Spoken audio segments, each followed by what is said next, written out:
Our reading this morning comes to us from Brian Stout and Howard Zinn.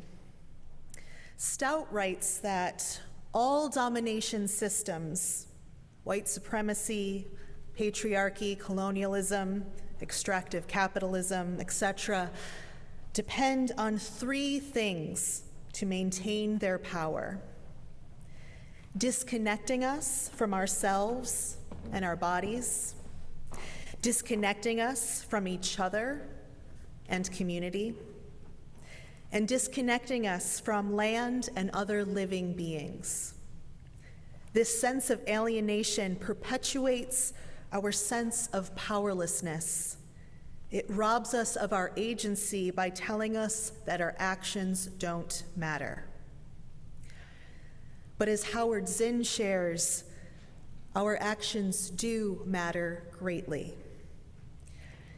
Zinn writes, "To be hopeful in bad times is not just foolishly romantic. It is based on the fact that human history is a history not only of cruelty, but also of compassion, sacrifice, courage, and kindness. What we choose to emphasize in this complex history will determine our lives. If we see only the worst, it destroys our capacity to do something. If we remember those times and places, and there are so many, where people have behaved magnificently, that gives us the energy to act, and at least the possibility of sending this spinning top of a world into a different direction. And if we do act in however small a way, we don't have to wait for some grand utopian future. The future is an infinite succession of presents. And to live now as we think human beings should live, in defiance of all that is bad around us, is itself a marvelous victory." Here ends the reading. I want to thank you all this morning for such a warm welcome. I know we're all back in the sanctuary after a long time away for so many reasons, and it's wonderful to be back in this space again. I especially want to thank Susan Nye for your incredible dedication to UUSC. The First Parish Social Justice Council is hosting a table during coffee hour. I hope you'll visit us. We have more information about the amazing work First Parish is doing in the community, and as well as information about UUSC. We have lots of stuff you can take home. I'll be there. You can ask me questions. I hope you'll stop by. We'll also have yummy snacks to help convince you to stop on by. I also want to thank Rob for your collegiality and your support, and for all of the UUSC members who call First Parish home. For those of you who are not yet UUSC members, I hope you will consider becoming one today. UUSC is an independent, non-sectarian human rights organization whose work is made possible by the support of our members. A gift of any amount makes you a member and puts you in community with thousands of other Unitarian Universalists around the country, as well as our grassroots partners around the world who are leading justice movements in their local communities. Our grassroots partners come from over 20 countries. We work with First Nations and Indigenous peoples confronting climate crisis in Alaska, Louisiana, and the Pacific.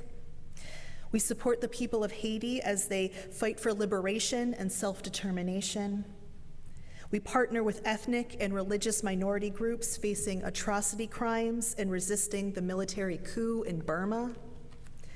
We work with organizations in Eastern Europe, serving those who are fleeing Ukraine, particularly those with least access to aid, such as the LGBTQI+ community and the disabled community. And we partner with organizations in Central America and along the US-Mexico border, supporting people fleeing violence and corruption in their home countries. I could go on and on. We use the words partner and partnership a great deal at UUSC because our grassroots partners, small groups of leaders and visionaries who are directly impacted by oppression and human rights violations, are at the center of our work. Because we believe that communities bearing the brunt of climate-forced displacement, criminalization, and humanitarian crisis are also the communities that hold the solutions. This belief is at the core of everything we do at UUSC.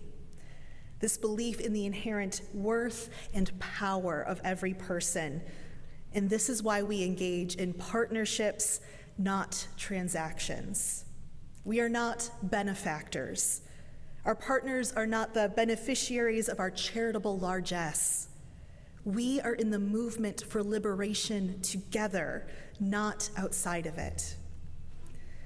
The Reverend Dr. Sophia Betancourt, UUSC's resident scholar and special advisor on justice and equity, recently wrote of UUSC that it is so rare in the world of justice making to allow the voices of those who know best to emphasize the wholeness and value of their communities, rather than being turned into an inspiration story to convince us to contribute.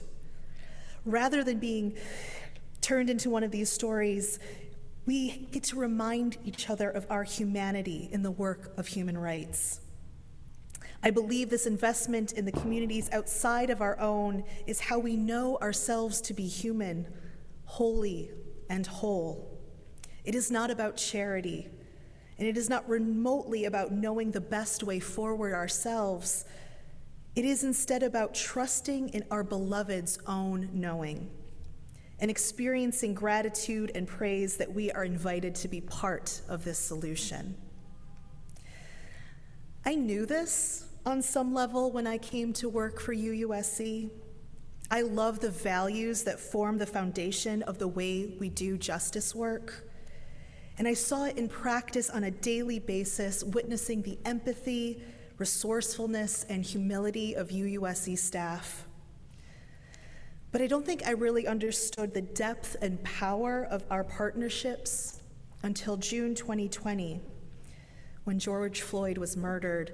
And in the days that followed, our office received an outpouring of sympathy and messages of solidarity from our international partners around the world, because they knew what I was still learning, what I am still learning. Our struggles for justice are all connected. They may look different on the surface. They may involve different cultural assumptions and different cast of geopolitical players, but the core issues, the core pain, the core desire to live free from violence and oppression are the same. Militarized violence and refugee crisis in Ukraine and in Burma are connected. Anti-immigrant rhetoric and the rise of fascism in Hungary and in the United States are connected. Indigenous people losing their homes due to the effects of climate change in the South Pacific, Alaska, and Louisiana are connected. This is why global solidarity is so important, especially now. We need to be able to see these threads of connection no matter where we are and do that justice work that we are furthering. No matter where we are located, we need to be able to see these connections. Zsolt Zsekerish, who is the legal coordinator for the Hungarian Helsinki Committee's refugee program, has been working with UUSC since we began our partnership with the Hungarian Helsinki Committee in 2015 in response to the Syrian refugee crisis. And he's now working to serve the influx of people fleeing into Hungary from Ukraine. Zsolt spoke to me recently about what UUSC's solidarity and support means for them. For us, said Zsolt, especially in a time when the Hungarian government was moving not only to curtail the rights of asylum seekers and migrants, but also to intimidate those who help them through the introduction of Lex NGO in 2017 and through the use of oppressive, hate-mongering, and fear-mongering language by government officials. We were in dire need of any assistance and help in terms of publicity, moral support, and financial support for the activities that carry out the protection of asylum seekers and the general rule of law in Hungary. It was very uplifting for us that our partners, including UUSC, did not abandon us in this fight. And the response that we got from UUSC, that was despite the government's clear efforts to shut us down, you will stand behind us and keep supporting the important work that we do. Ineza Umuhoza Grace, who's the co-founder of the Loss and Damage Youth Coalition, lives in Rwanda. She was recently at COP27 in Egypt with some of our UUSC colleagues, ensuring that the voices of those most impacted by the climate crisis are being heard by world governments. COP stands for the Conference of Parties and is the decision-making body responsible for monitoring and reviewing the implementation of the United Nations Framework Convention on Climate Change. UUSC was the first funder of the Loss and Damage Youth Coalition, an organization of youth from the global north and global south who joined together to drive action, demand justice, and address loss and damage brought on by climate change. Of UUSC's solidarity and support, Ineza said, "You were our first donor, and having you allowed us to be able to catalyze other funding because you know how the system works. Once you have one funder, you are able to get the next one, which is really incredible." So UUSC was the first philanthropy to take a risk because we were a bunch of young people working all night. We didn't have an office, telling you that we need a couple $1,000s, and you trusted us that we know what we wanted and how we want to do it. That was a big step because when UUSC trusted us, we were able to do what we wanted to do and then set a baseline to still be able to do what we want to do. In collaboration with UUSC's communications team, Ineza was able to get an article about the demands of youth at COP27 published in Common Dreams. In the article, Ineza writes, "In 2020, when the world was facing a global pandemic, it became too evident that developing countries were facing devastating climate impacts. We come together as youth leaders from the global south and north to demand loss and damage resources and resolute action to address loss and damage, especially in frontline communities. Dedicated financing for loss and damage programming is a strong step towards global solidarity. Now that countries like Scotland and Denmark have spoken up, we are seeing clear steps towards our shared goal of resourcing an issue in dire need of attention." The decision to create a loss and damage fund, which is seen as a litmus test of COP27 success by developing countries and NGOs, was a hard-fought win, reflecting on the brilliant and challenging work of many of UUSC's partners, including Ineza and the Loss and Damage Youth Coalition. Replenishing the fund and holding developed countries accountable to the commitment will be the next big challenge, and both UUSC and its partners are invested in the equitable development and distribution of this fund. Friends, it's important to remember that the biggest challenge we face is not one leader or one party or one issue that fails to recognize the human rights of some people. The biggest challenge we face is that the systems by which we organize our shared lives, politically, economically, socially, these systems have been designed in no small part to keep us disconnected, to ensure that we forget our kinship, that we all have worth, that we all belong, and that we only thrive when we thrive together.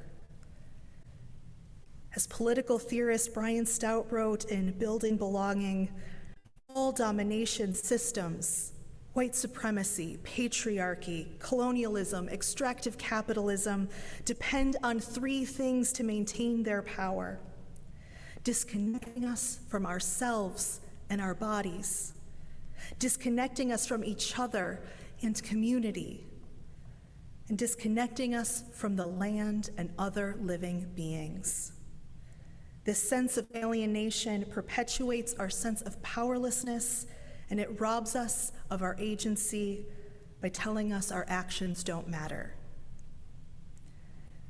But our faith tells us otherwise, right?